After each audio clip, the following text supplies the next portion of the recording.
안녕하세요. 배신의 장미입니다. 오늘의 사연 시작하겠습니다. 결혼한 지 7년쯤 되었을 무렵이었어요. 그 무렵 친정엄마가 편찮으시기 시작했죠. 갑작스레 몸이 안 좋아지신 것도 있었고, 그보다 더 깊은 병은 마음에서부터 오랜 세월 쌓여온 외로움과 서러움이 몸을 조금씩 갉아먹고 있었다는 사실을 그제야 알게 되었어요. 우리 엄만 그저 조용한 사람이셨어요. 목소리를 높이는 법도 없고 자기 입장을 강하게 내세우는 일도 거의 없으셨죠. 한마디로 말하자면 순둥이 같은 사람이셨어요. 그런 엄마가 평생 아들을 위해 얼마나 많은 것을 포기하고 살아오셨는지 저는 너무도 잘 알고 있어요. 아버지가 돌아가시고 나서도 엄마는 오빠를 위해 허리띠를 졸라매고 혼자서 가장 노릇을 하며 집도 지키고 자식들 뒷바라지도 다 해내셨죠. 그런데도 말이에요. 엄마와 오빠 부부의 사이는 정말 좋지 않았어요. 사람들이 흔히 말하잖아요. 못된 시어머니라서 사이가 안 좋은 거 아니야? 하고요. 하지만 우리 엄마는 그런 분이 아니었어요. 오히려 너무 착하고 너무 순해서 오빠 부부가 엄마를 무시하기 시작했던 거예요. 특히 문제는 오빠가 결혼하면서부터 시작됐죠. 오빠는 엄마가 평생 지켜온 아버지의 유일한 유산인 집을 자신이 결혼하면 동시에 바로 물려받을 거라고 생각했던 것 같아요. 자기 인생의 당연한 연장선처럼 아들이니까라는 이유만으로 그 집은 자기 것이 될 거라 굳게 믿고 있었죠. 하지만 엄만 그 집을 쉽게 내줄 생각이 없으셨어요. 그 집은 단순한 부동산이 아니라 아버지와의 추억이 깃들어 있는 엄마 삶의 마지막 자존심이었거든요. 그래서 오빠가 그 집을 넘겨달라고 조심스럽게 말했을 때 엄만 단호하게 말씀하셨어요. 그건 아버지와 나, 그리고 너희와 함께 만든 집이야. 그 집 넘기면 나는 갈 곳이 없어. 엄마 아직 살아있잖니. 그 한마디 오빠의 태도가 완전히 달라졌어요. 말투도 바뀌고 전화는 횟수도 줄고 명절 때도 슬슬 얼굴 보기가 어려워졌죠.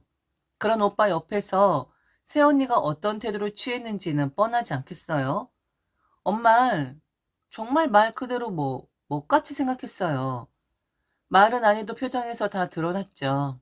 엄마가 밥을 해주셔도 젓가락도 안 대고 문 열고 들어올 때 인사도 안 하고 엄마가 입을 열면 그냥 한숨 쉬고 돌아서기 바빴죠.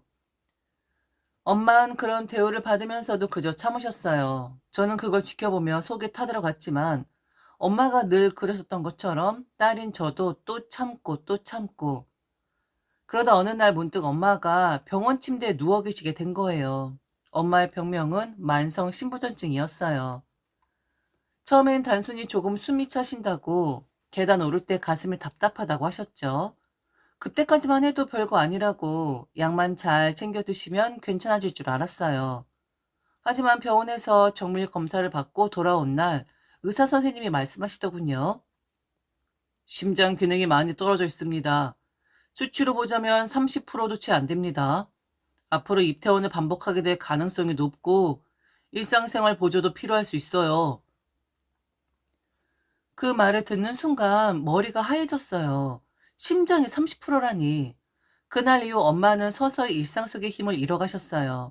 식사량이 줄고 밤이면 밤마다 기침으로 잠을 설쳤고 무기력해진 표정으로 하루 대부분을 누워 지내셨죠.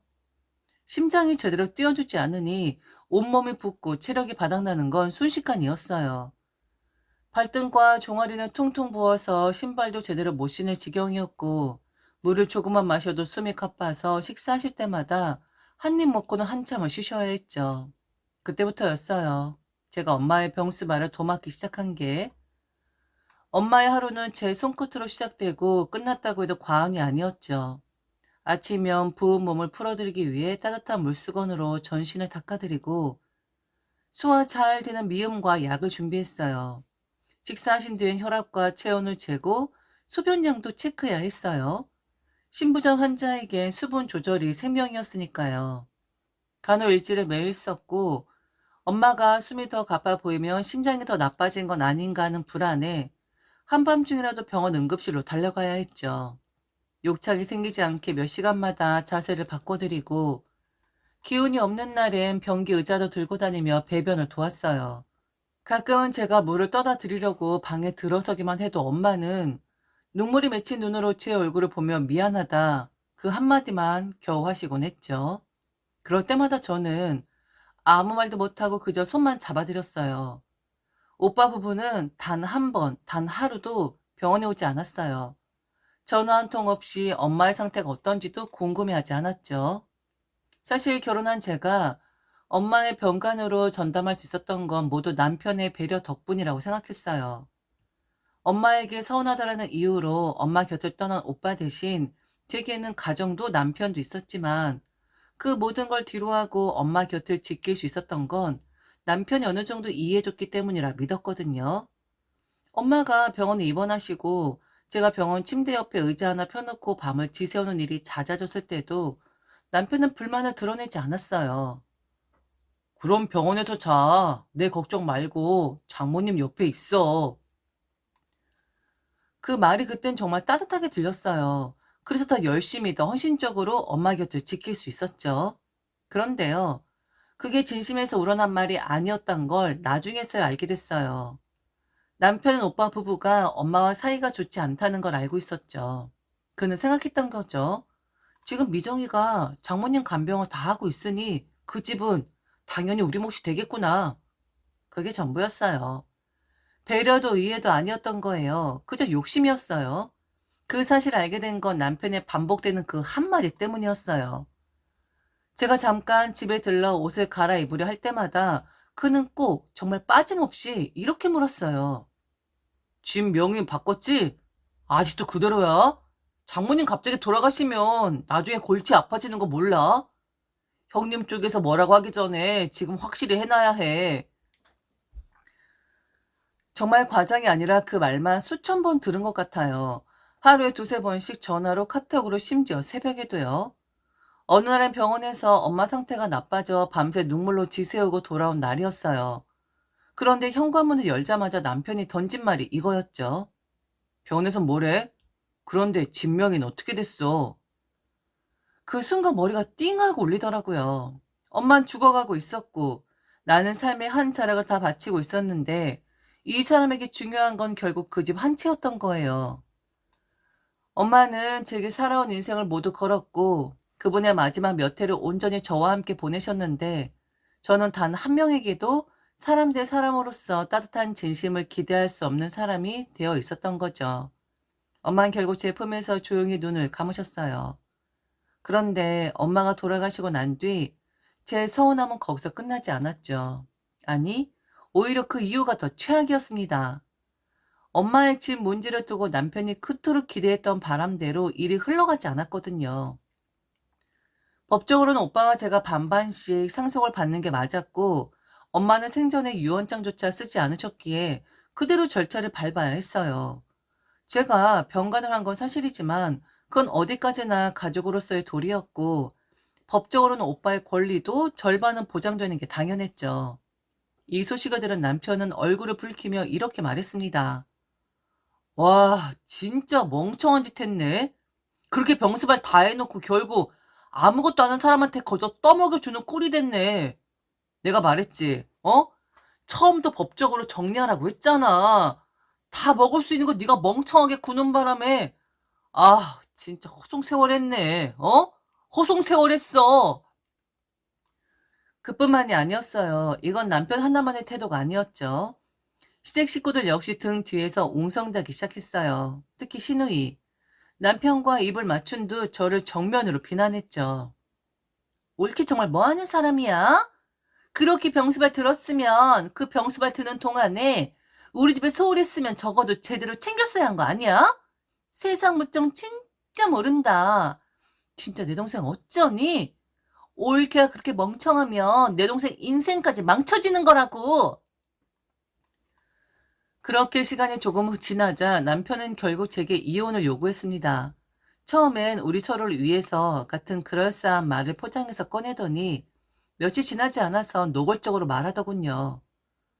이렇게 된 이상 그냥 이혼하자. 어차피 너도 나한테 마음 없잖아. 서운하잖아. 서로 피곤하게 끌지 말고 정리하자. 그러더니 이번에 신우이까지 나서서 전화를 걸어왔습니다. 옳게 더 이상 질질 끌지 말고 양심적으로 굴어. 그리고 솔직히 그 집 위자료를 동생한테 줘야 하는 거 아니야? 내 동생이 가장 희생한 거잖아. 안 그래? 기가 막혔습니다. 정말로. 엄마가 돌아가시고 마음 추스를 시간도 주지 않은 채 이제 와서 양심 운운하며 제가 얻은 걸 내놓으라는 식으로 몰아붙이는 그 태도. 더 이상 참을 수가 없었어요. 맞아요. 제가 엄마 병수발에 최선을 다한 건 사실입니다. 그건 누구도 부정할 수 없죠. 하지만 그렇다고 해서 제가 남편과 시댁에 아무것도 안 했던 건 아니었어요. 아내로서, 며느리로서 제 할 도리는 정말 다 해왔습니다. 그런데 그런 제가 이제 와서 위자료를 줘야 한다고요? 그 집을 넘겨야 한다고요? 웃기는 말이었습니다. 그래, 이혼하고 싶으면 그렇게 해. 대신 소송으로 가자. 나한테 위자료 받고 싶다고? 그럼 증거 가져와. 내가 뭘 잘못했는지, 내가 어떤 부분에서 너를 무너뜨렸는지 법정에서 따져보자. 난 억울해. 그래서 끝까지 갈 거야. 그렇게 저는 강하게 나갔습니다. 사람을 너무 물러보니까, 그리고 내가 뭘 그리 잘못했다고? 이런 대접을 받아야 하는 건지 이해가 되지 않았거든요. 그리고 저는 짐을 싸서 집을 나와버렸습니다. 엄마가 남기신 그 집으로 갔어요. 오빠와 반반씩 나눠야 하는. 사실 오빠는 그 집에 대한 애정도 남겨진 감정도 없었어요. 난 그냥 집 내놓고 빨리 팔릴 수만 있으면 돼. 이젠 그 집에 아무런 의미도 없어.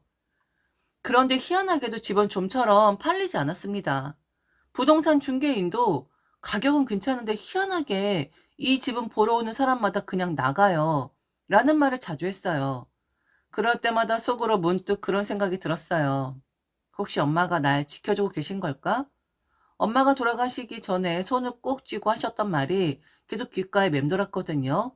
너 혼자 두지 않을게. 그 말처럼 엄마는 그 집을 통해 제게 마지막 울타리를 만들어주신 것 같았어요. 전 그 집에서 소박하게 하루하루를 다잡으며 지냈습니다. 그런데 이혼소송? 그쪽에서 아무런 대응도 없었습니다. 제가 소송하라고 문까지 열어줬는데 이상할 만큼 조용했어요. 시간만 흐르고 연락은 없고 서류 한 장 오지 않았습니다. 그렇게 한 달쯤 지났을까요? 어느 날 오후 문을 두드리는 소리가 났습니다. 문 앞에 서 있는 사람들, 남편, 그리고 시누이. 두 사람의 표정은 기대와는 달리 어딘가 초조하고 그리고 무언가 숨기는 사람처럼 굳어 있었습니다. 그 두 얼굴은 평소처럼 당당하고 싸늘하던 그 표정이 아니었어요. 초조함, 두려움, 그리고 어딘선가 급히 달려오는 흔적이 남아있었죠. 신우이는 눈이 퉁퉁 부어 있었고 남편은 헝클어진 머리에 숨소리부터 가빠져 있었어요.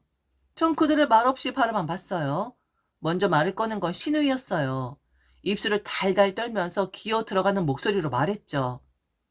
옳게 엄마가 쓰러지셨어. 처음엔 무슨 말인가 했어요. 순간 얼떨떨했죠. 그런데 이내 신우이가 두 무릎을 바닥에 꿇고 울기 시작했어요. 아니, 옳게 제발 엄마 좀 돌봐줘.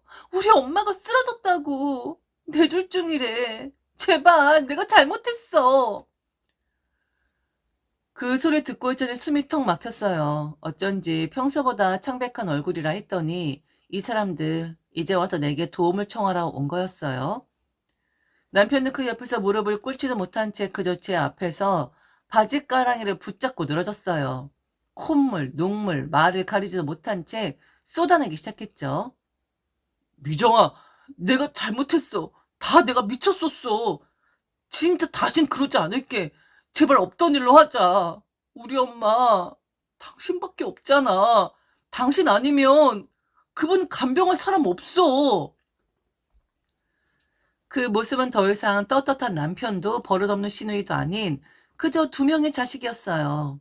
자신들의 엄마가 쓰러지자 갑자기 가족이라는 이름으로 제게 다시 기어 들어오려는 사람들. 저는 말없이 그들을 바라봤어요. 머릿속이 복잡했고 가슴은 또다시 묘하게 저릿했죠. 사실 제가 남편과 이혼을 결심하고 집을 나오면서 가장 마음에 걸렸던 건 바로 저희 시어머니였습니다.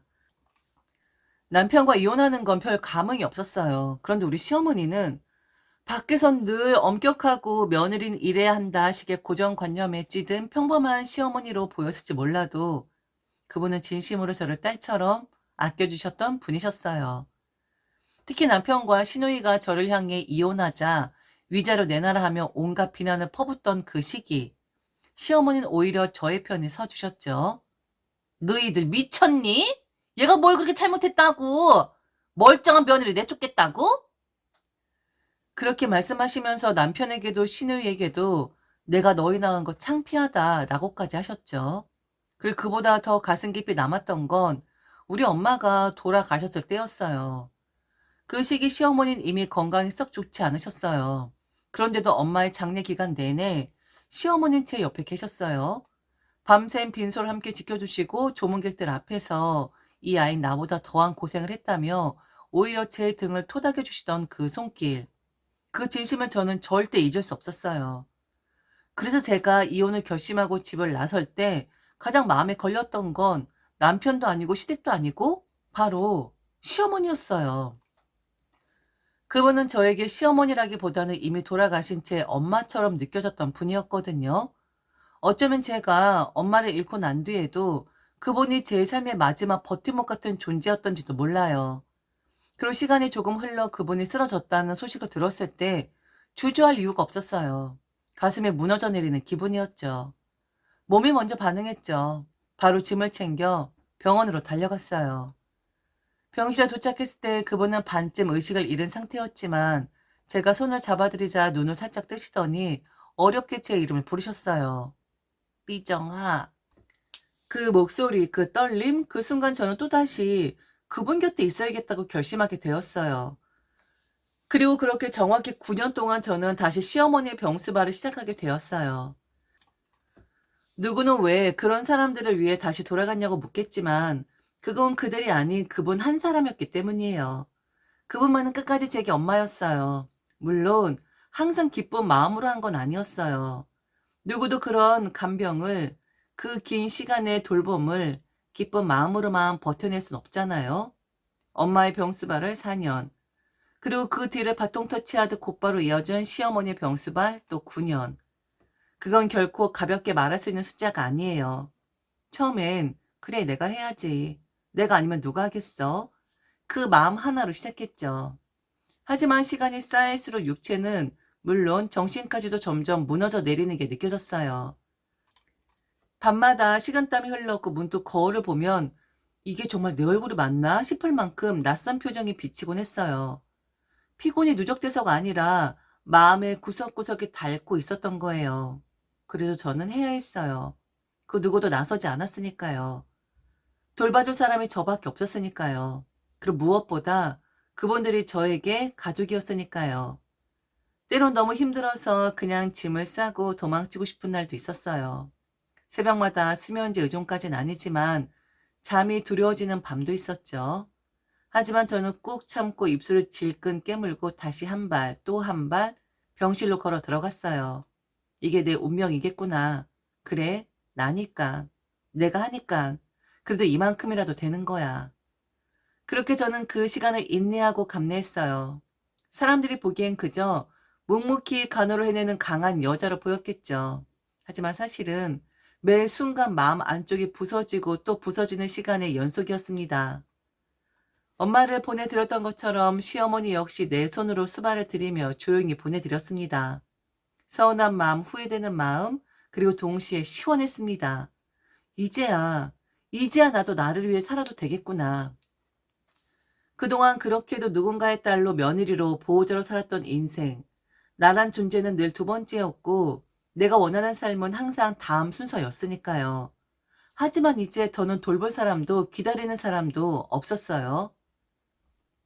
그동안 아들 하나 낳아 기르며 밥 한 끼 먹을 시간도 없이 살아왔는데 그 아이도 이제 많이 자라 제 손길 없이도 제법 잘 커가고 있었죠. 엄마가 돌아가신 후 오빠와 반반 나눴던 그 집 한 채 값도 저에겐 제법 든든한 유산으로 남아 있었어요. 지금껏 단 한 번도 내 몫이라 부를 수 있었던 게 없던 제 인생에 비로소 남겨진 조용한 공간 그리고 돈. 그걸 손에 쥐고 저는 생각했어요. 그래, 이젠 나를 위해 써보자. 지금이라도 늦지 않았어. 조심스럽게 여행 계획도 세우고 그동안 못 배웠던 요리 수업도 등록해볼까 고민했죠. 가끔은 조용한 동네로 이사를 해서 텃밭 가꾸며 살아가는 삶도 상상해봤죠. 그런데 말이에요. 그 모든 꿈을 꾸던 찰나 끝까지 정말 끝까지 나를 이용해 먹으려는 인간이 다시 고개를 들더군요. 바로 신우이였습니다. 마주한 신우이는 꽤 들뜬 얼굴이었어요. 화장도 평소보다 공들인 듯했고 말투도 다정하고 부드러웠죠. 올케는 심심하지 않아? 그런데 좀 살만하긴 하지. 엄마 임종까지 잘 지켜줘서 내가 진짜 올케한테 너무 미안하고 고맙고 그래. 네? 뭐 아니에요. 근데 말이야 올케.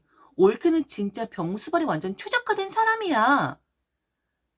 그 순간 제가 잘못 들은 줄 알았어요. 신우는 마치 뭘 대단한 칭찬이라도 하는 것처럼 입을 막고 웃으면서 말을 이었어요.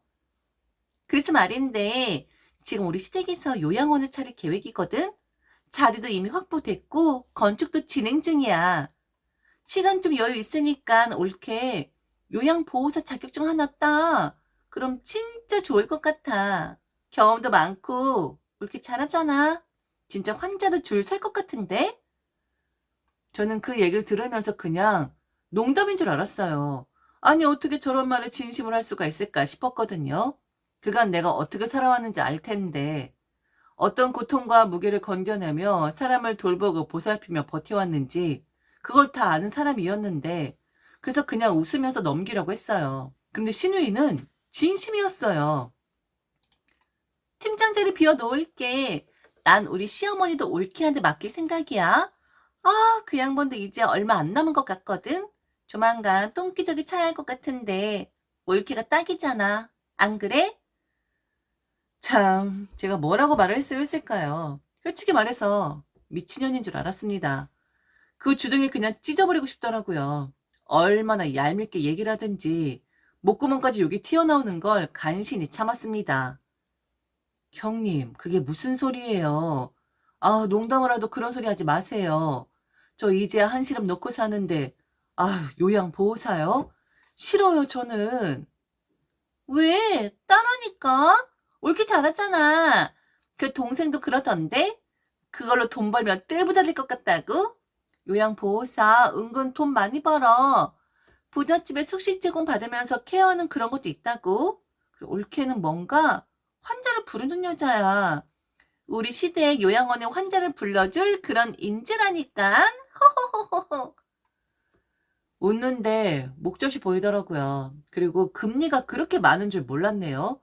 평소 신우이가 입냄새가 좀 많이 나는데 저 금리를 제대로 관리 못해서 그런가 싶더라고요. 농이 아닌 진심인 걸 알고는 저는 분노를 느꼈습니다. 그 더 이상 이런 농 못하게 저는 대처를 했죠. 왜냐? 이젠 제 인생 좀 살고 싶었으니까요. 야, 아, 입냄새나. 너 아가리에 똥내나. 몰랐니? 그리고 있잖아. 내가 내 엄마 병수발, 그리고 내 시어머니 병수발 하다가 내 인생 많이 잡아먹었거든? 내가 하고 싶어서 하긴 한 건데, 그런데 그렇게 웃으면서 참 잘한다, 잘한다 할 정도로 병수발 쉬운 거 아니야. 환자를 불러올 거라고? 아, 저기 형님, 니년부터 환자로 만들어줄까? 저는 신우의 머리채를 잡았습니다. 그리고 머리채를 잡은 뒤 바로 바닥에 내다 꽂아버렸죠. 그리고 팔을 뒤틀어 버렸습니다. 뚝 하고 소리가 나더라고요. 신우의 몸 위에 선 다음 저는 말했습니다. 입 닥치라고. 그리고 한 번만 더 이런 소리 하면 전치 몇 주는 거뜬하게 만들어주겠다고. 일어나는데 신우의 머리채가 한 움큼 빠져 있더라고요. 그리고 머리카락 빠진 자리가 훤하더라고요. 벼랑간 그런 저의 모습에 신우이는 놀랐는지 아무 말도 못하더라고요. 저는 신우이가 남편에게 말할 줄 알았거든요. 그런데 제가 너무 미친년 같았는지 남편에게 말을 안 했더라고요. 그냥 저랑 연락 안 하고 삽니다. 저야 너무 좋죠. 저야 너무 편하죠. 말하든지 말든지 저는 모르겠습니다. 요즘에 그냥 저는 막 나가고 있어요. 제가 하고 싶은 거 하면서 제가 쓰고 싶은 돈 쓰면서 그렇게 살고 있습니다. 그리고 얼마 전에 백화점에 가서 쇼핑도 하고 왔어요. 기분 좋게 돌아오는 길에 로또도 한 장 샀고요. 그리고 정말 제가 배우고 싶었던 것이 있었는데 저 수영 배우고 있답니다. 오랜 병습을 하면서 제가 허리 디스크를 얻었거든요. 디스크에는 수영이 그렇게 좋다라고 하더라고요. 그동안은 제가 아닌 가족을 위해 수발을 들었다면 이제는 저만을 위해 수발을 들며 살고 싶습니다. 저 그 정도는 누릴 자격 되잖아요. 안 그런가요? 지금까지 들어줘서 진심으로 감사합니다.